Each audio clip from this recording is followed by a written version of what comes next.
Hej alle sammen, og velkommen til en ny video, den her gang fra Put-and-Take-søen. Ja. Og så tænker du nok, Put-and-Take-sø, det har vi da ikke set, jeg gør før. Og det er rigtigt nok. Jeg har fisket rigtig meget Put-and-Take før i tiden. Du har også haft dine ture. Ja, men ikke så meget, som jeg kan høre af dine erfaringer i hvert fald. Nu må vi se, om de er ved at være rustnet væk. Det er del med lang tid siden, vi har været i Put-and-Take-søen. Ja. Men om ikke andet, så kan vi se, at der er kommet rigtig mange kommentarer på, at I gerne vil se flere Put-and-Take-videoer. Ja. Og så tænker jeg, i takt med, at vores sortiment også udvides nu her med en masse Put-and-Take-grej, så giver det super god mening, at vi nu står ved en Put-and-Take og ser, om vi kan fange nogle regnbuer derude. Den er spritklar, den her sø, så det bliver utrolig spændende.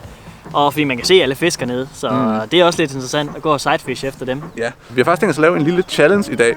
Vi befinder os jo her ved Vesthimmerlands Put-and-Take, som er en mellemstor Put-and-Take med nogle gode dybder ude i.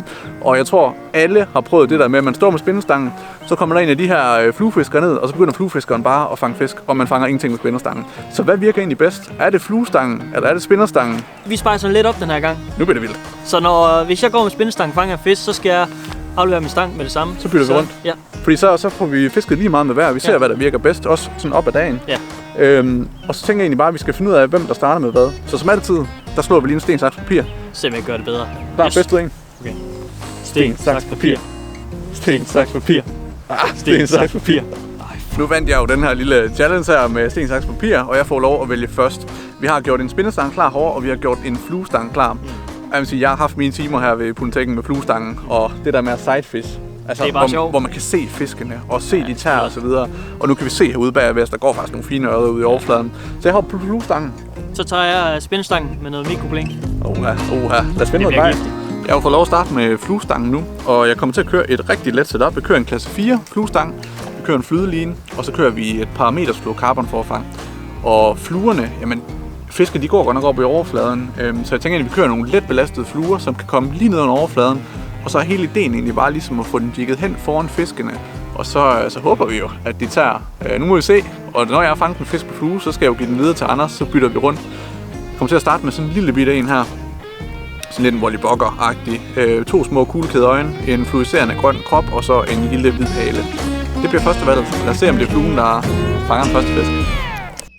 Den her sø, den er så klarvandet, og vi kan se ørrederne svømme lige hernede foran os. Altså, så jeg tænker, jeg har fået en spændestang frem, og det bliver altså med noget småt for enden af linen. Og jeg ved altså sådan en lille gummidyr her, det burde altså gøre tricket. Så jeg tænker, min strategi lige nu her, det er, at jeg vil gå rundt og se, om jeg kan spotte nogle fisk, og så ellers bare forplante det her lille gummidyr ud foran snuden på dem.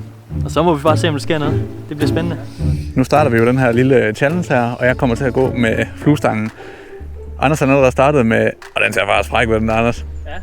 Det er faktisk slet ikke dumt, det der. Men hele sådan vores taktik, og hvad kan man sige, noget af det vigtigste, når man går her i Put-and-Take-søen, det er jo simpelthen der med at være aktiv og prøve at få set, hvor fiskene de går hen. Nogle gange går de jo sådan i stimer, og så egentlig få fisket på de fisk, som man kan se derude. Og nu kan vi se, at der går en del fisk herude, og jeg tror godt, vi kan lokke et par af dem i hvert fald. Nu må vi se. Jeg starter i hvert fald med at lægge et lille kast herude. Nu har vi nogle træer, der står bagved. Så lige få nogle kast ud til der, hvor vi kan se fiskene, de ligger. Og så håber, at de gider lege med.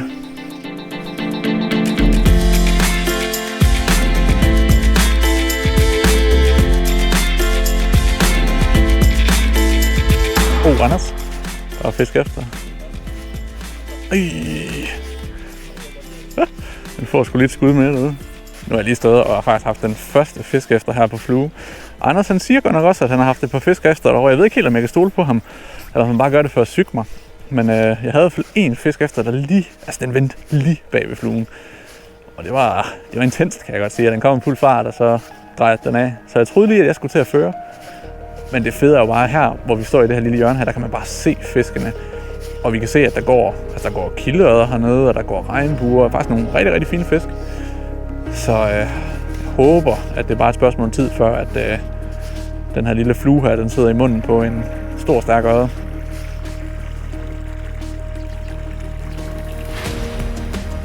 Top for senden! Der var den, Anders! Oj. Det var delt med på tide.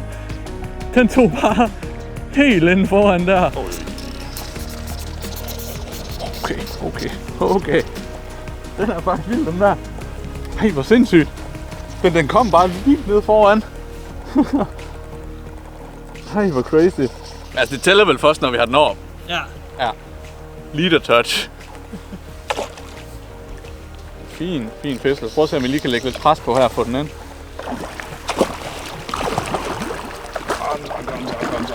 Kom så. Lidt begrænset, hvor meget vægt jeg lige vil lægge på den, for jeg kører med et relativt tyndt forfang. Og så bare med en klasse 4, der er det altså begrænset, hvor meget du kan lægge vægt på. Kom så. Ja. Der kom den. Fin tyk basse. Ja. Og lige se, om vi kan afkroge den hernede. Og grunden til, at jeg lige holder den nede i vandet nu her, det er egentlig fordi, at vi har rigtig langt hjem, og vi har fået lov til at lige at vippe fluen ud hernede i vandet her. Og så hvis fisken den kan svømme igen, så får den altså lov til det. Men som I kan se, super fin øje her. Tog altså fluen. En lille sort flue, det var hvad der skulle til. Nu prøver vi lige at se, om den vil have friheden igen, den her bamse. Og der er det altså vigtigt lige at snakke med potentialejeren, om man må det her. Fordi at, ja, der var ingenting der. Den der får tilbage. Sådan. 1-0 til fluen. 1-0 til fluen. Og ved du hvad det betyder, Anders? At nu er det min tur til at prøve. Ja, nu skal du over på noget fluestang. Ja. Så hvis du får linekrogen her. Mega fedt. Og så tænker jeg egentlig bare, at vi skal fiske videre. Ja. Du får den. Thank you. Fedt, mand. Stærk så. Mega fedt. Vi har været i gang et par timer nu, og som I så fik jeg jo en rigtig fin fisk, men det var på fluen. Ja. Og man kunne lidt godt forvente, at i sådan noget vejr her, at det ligesom er fluen, der trummer for. Så jeg vil sige, det var lidt forventeligt. Ja, det er også helt klart det navn, vi har haft flest følgere efter i løbet af dagen. Så nu får jeg lov til at prøve mig om fluestang her, og se om jeg kan være lige så heldig i hvert fald. Fordi nu er det ved at blive sådan lidt senere på dagen her. Mørket, det falder en lille smule på, ikke? Vi har cirka en time tilbage, eller sådan der omkring. Så hvis jeg kommer over på nogen, jeg tror også, jeg prøver de her små iron trout blink igen. Ja. Prøver en lidt større den her gang. Ja. Prøver at kunne dække noget vand, så det ikke bliver de her små chatkast, men simpelthen få dækket noget vand og trukken forbi de sky fisk. Og så håber jeg, at det også kan give en. Ja. Men fluen, den kan måske... Det er en god strategi. Jeg prøver at se, om det kan lykkes med fluen igen i hvert fald. Simpelthen. Så vi må ud og klø på. Og så kører vi på med det her setup indtil en af os fanger fisk, så bytter vi igen. Så er det sweat. Let's do it. Ja. Ikke engang sådan verdens største fiskmand, den kom bare efter den. Slam. Jeg kunne lige se den i en halv meter, den chasede, og så hakkede den ellers bare blinket. Men det er mega stærk lille fisk. Den giver i hvert fald noget kamp for stregen her. Kamp til stregen hedder det. Og prøv at se, hvordan den bare trækker. Det er jo sindssygt. Det spiller altså. Prøv bare at se stangen. Og jeg tænker engang... Den bare, så var der ingen i morgen, ikke? Ej, det er helt sindssygt. Den kom bare ud af det blå, ikke? Fordi vi har fisket i et godt stykke tid nu. Men jeg kan sige det, Anders, men du fanger ikke så meget lige nu. Smukt, mand. Og prøv at se, hvordan den sidder lige i saksen hernede. Den helt lille orange den her gang, der gjorde udfaldet. Men jeg tror også bare, som vi snakker om, at det handler om nu her lige at få dækket noget vand, ikke? Og så finde den fisk, der lige gider. Prøv at se. Rigtig fin regnbue, som bare, den er stadig klar. Så jeg synes egentlig bare, at vi skal lade den vippe ud over netkanten her. Prøv at se, hvor meget energi den står her. Man kan godt mærke, at vandet det er så ved at blive noget køligere. Vi ses, ven. Jeg svømmer den. Ingen problem, men fedt. Den kom bare ud af det blå. Og der er det fedt med de her små mikroblink her, for specielt denne her. Den kunne vi bare lave et spinstop, der bare sags bare to, og så ligger den ellers bare og ruller ned igennem vandet. Og der tog den altså. Det var det, der gav udfaldet, så mega fedt. 1 må det være til flue og spind. Begge to fange, der er... The pro himself, the putfish concern. The putfish. Så Anders, jeg synes, du skal tage op dit game nu. Ja, jeg skal til i gang. Ja, det føles godt. Ja, nu troede jeg jo lige, at jeg skulle til at fange fisk, fordi jeg fik fluen. Og det er bare spillet optimalt, men så viste Søren lige her, at man kan altså også godt fange på blink. Og det kunne jeg i hvert fald. Det er ikke noget problem, åbenbart. Jeg må til at op mit put game, synes jeg. Men jeg tror også, det har noget at gøre med det her med, at nu begynder som sagt mørket at falde lidt på. Og vi kan se, at fisken de begynder altså at blive noget mere aktiv derude. Det skal også siges, at vi har haft en pause på lidt over en time rent faktisk. Og i mellemtiden så har vi ikke set nogen fiskere nede ved søen. Så det kan godt være en forskel måske, at der ikke er nogen, der har fisket. Ja. Man kan også sige, de dage, hvor... Kæft, det er godt kast, så. De dage, hvor hvor potentialvandet bare bliver hamret igennem, altså der kan det godt være lidt svært, at fisken godt begynder at trykke sig. Ja. Men rammer man en dag der, hvor der ikke er så stort fiskepres, og fiskene bare er i hugget, ikke? Det kan så virkelig være vildt. Ja. Men Det betyder, at jeg skal over på den elskede spændestang igen. Nej. Så ja, tilbage til spændestangen for mit vedkommende. Se om det ikke kan lade sig gøre. Jeg tager over på fluestangen. Og det er over fluestangen med Søren. Ja, så der er ikke andet for. Nej. Men det er da fedt, vi fanger nogle fisk. Ja, i det her klare vand og ingen vind. Altså det... Ja, der er nogen, der fanger nogle fisk. Ja. Værsgo med Anders. Jeg må vise, at det ikke er fiskeren, men at jeg også kan lidt. Nu må vi se. Nu tænker jeg altså lige, at jeg skal prøve at skifte væk igen. Godt nok havde jeg nogle følger og så videre før. Jeg er jo kommet over på fluen nu. Havde nogle følger og så videre før på den lille sort flue. Men hvis vi tager et lille kig ned i den store rodekasse her. Jeg tænker faktisk, det kunne godt være, at man lige skulle hoppe over på sådan en gul her. Den minder lidt om den orange, som jeg havde en fisk på før på spænderejet. Så en lille gul flue her. Må ikke det kan fange fisk. Ja, så var den der igen. Så hjalp det altså at skifte over til den gule flue, der var lidt samme farve, som blinket var der. Og jeg tror virkelig lige, at jeg har fundet min fiske-mojo nu. Så endnu en fin lille regnbue den her gang. Ikke særlig stor, men igen mega sjov på det her lille lette klasse 4 flue setup. Og så vi kan kante den ind relativt hurtigt. Og der vælger jeg altså lige sådan med de mindre fisk her nu, hvor vi ved, at vi skal have dem ud igen, så lige fight dem sådan relativt hårdt. Der er ingen grund til at stresse dem unødvendigt. Og op til der ligger den i nettet. Ej, den er flot, Anders. Shit, du er on fire, du er. Det er helt vildt. Prøv at se de farver der.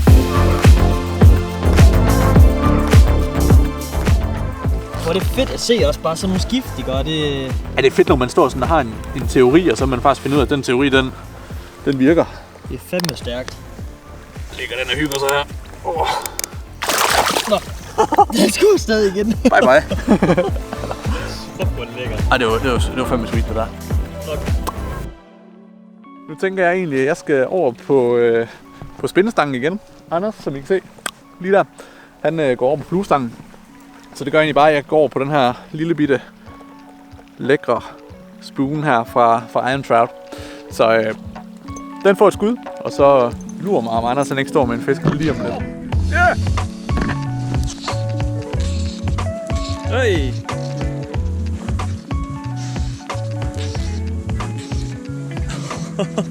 Jamen, så lykkes det der. Det var også velfortjent, Anders. Det er vanvittigt. Sådan bare et flueskift, ikke? Det er jo det der kodeknækkeri der, vi snakkede om. Bum, så sidder de der bare.